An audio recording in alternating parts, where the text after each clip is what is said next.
elevator. Good night, good morning. My name is Arjun Salvador Agnes. I'm calling and I'm from Adventist University Philippines. I'm going to be your student educator for today, and I'm going to tackle about stress. Which language do you prefer? Tagalog or English? And ma'am, we were going to tackle about stress. May background po ba kayo kung ano ang stress? So, basically gusto ninyo kung ano nga ba ang stress? Ano yung ang experience? Is that really feel stress by directly need to stop? Stress? Stress is a normal psychological and physical reaction to the demands of life. Small amounts of stress can be good, motivating. You perform well, but you may but many challenges daily, such as sitting in traffic, meeting deadlines, and paying bills, can push you beyond your ability to cope. So, yung mga problema, lumaki sa problema, yung mga kadalasang stress, yung tawag na stress, tulad ng pag-ibati ng fees, relative fees, kailangan bayaran, tulad ng mga anak natin na yung mga anak ko ninyo na minsan matawag siguro, ano yung problema sa chat, ano nagkakaroon kayo ng problema, or na-stress kayo ng sabi dito, your brain comes apart wired with an alarm systems for your protection. And then, when your brain perceives a threat, it signals your body to release triggers of hormones that increase your heart and raise your blood pressure. So, nagkataas mo po nagkataas po yung blood pressure nyo kung kaya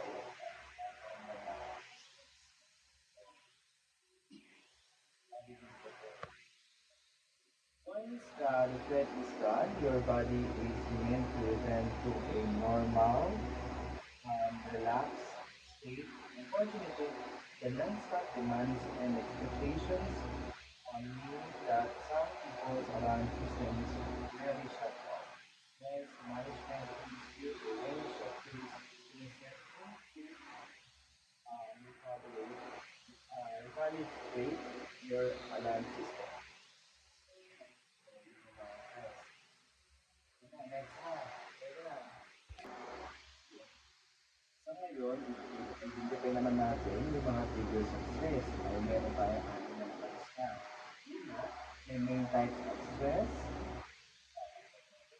May main type of stress, acute stress, chronic stress, and neurostressors.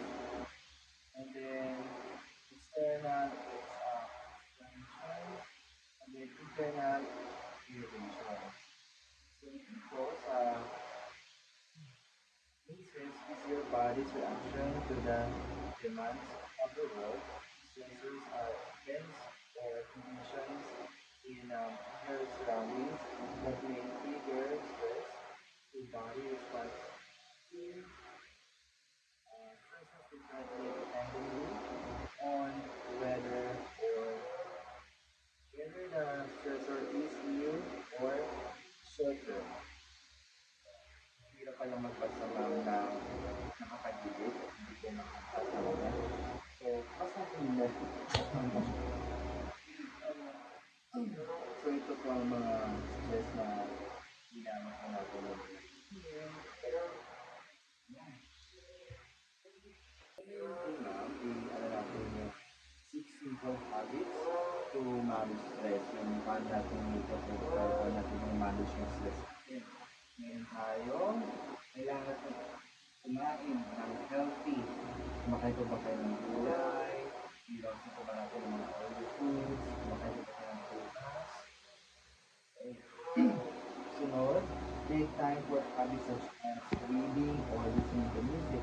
Yung mga bagay ko ba kayo na ginagawa ng kanlibangan, tulad ng nanonood ko ba kayo ng TV o nanonood kayo ng music para makapalala. Ano yung mga pwede kayong makapagkwentuhan nyo sa mga kapatid ko ninyo para kayo ng ibang yung stress na problema.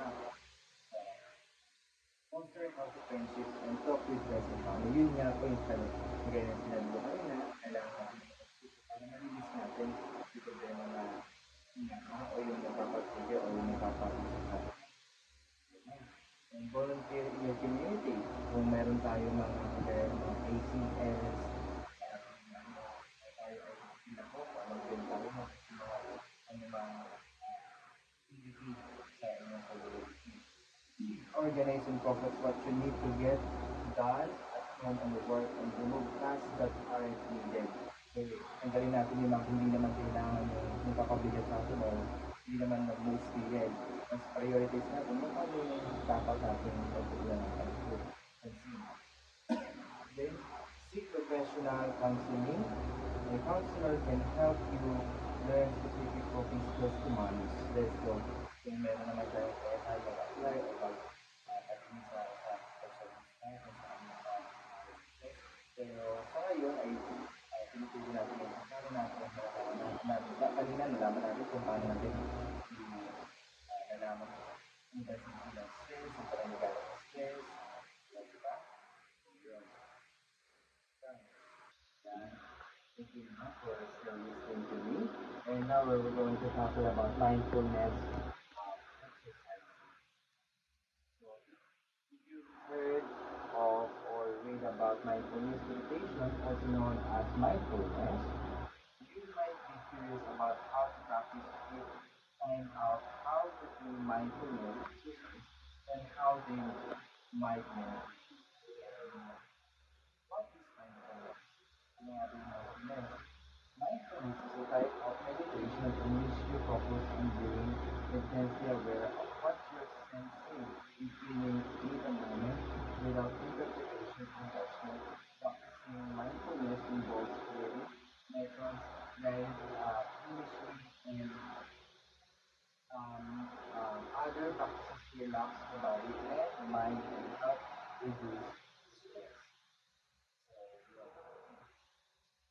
spending too much time planning, problem solving, daydreaming, or thinking negative or random thoughts can be draining. It can also make you more likely to experience stress, symptoms of depression, practicing mindfulness, and help you direct your attention away from this mind and engage with the world around you.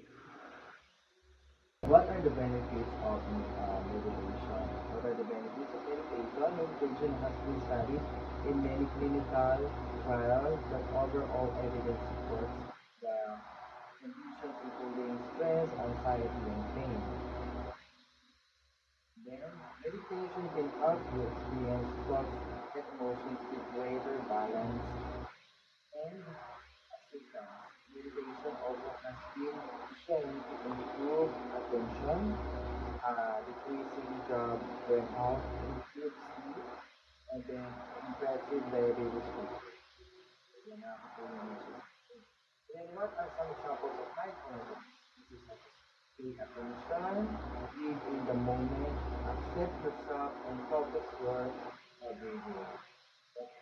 Then you can try more structured mindfulness exercises as body scan meditation, sitting meditation, and walking meditation. Yan, nasabi natin nung nakaraan or kanina na yung mga about sa mga conversation, yung nasabi natin mga coping mechanism lang kung paano natin lalabanan or ma-prevention stress. So, when and how often should practice mindfulness exercises? Kailan na po ba? It depends on what kind of mindfulness exercise you plan to do. Simple mindfulness exercise can be practiced anywhere and anytime. So, kahit anong oras. Research indicates that engaging your senses outdoors is especially beneficial. For more structured mindfulness exercises such as body scan meditation or sitting meditation, you need to set aside time. You can be in a quiet place without distractions or interruptions. So you might choose to practice this type of exercises early in the morning before you begin your daily routine. So, kailangan sa ng goals, ang expect ng mga yun na pwede natin gawin like kumilos. So, doon na po nagtatapos ang ating lecture na thank you, ma'am, for cooperating with me and listening to me. And I hope you learned something and you apply it to your daily life so that in the upcoming days you will learn more or you will learn how to cope or to fight it or to learn how to handle it. Thank you, ma'am.